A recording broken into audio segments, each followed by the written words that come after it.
Most of those on board were students, and here's how one described the sinking.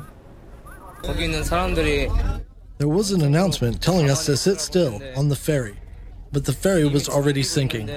Some of the students were not able to escape. The ferry started to list, so we asked if we should escape now, but the announcement kept telling us to stay still.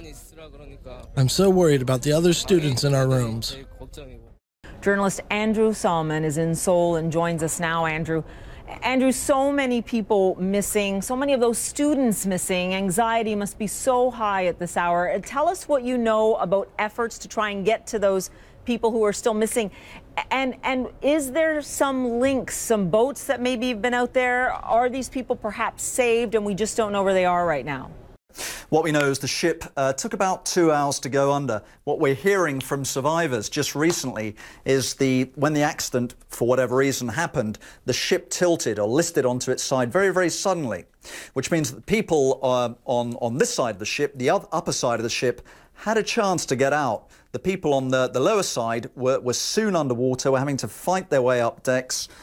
Luggage, cargo, even other people were falling on top of them, and the lights had gone out, so a very, very difficult and dangerous situation. Compounding the problem was this issue of the message coming over the public address system. People were not being told to get topside, get on deck, or to abandon ship. The message was sit tight, don't move. It now appears that those who obeyed this message are among the 291 persons still missing at this moment, whereas those who thought for themselves, decided to disregard what they'd heard over the PA, they're the ones who got topside, got onto the hull, got into the water and were picked up.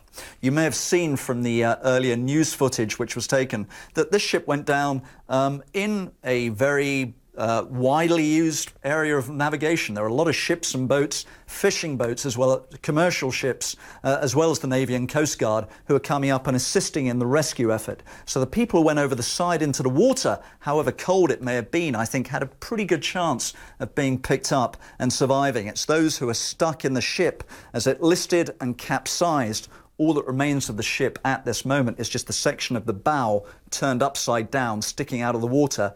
That is where the big question lies. Are these people still alive in air pockets underwater? We don't know.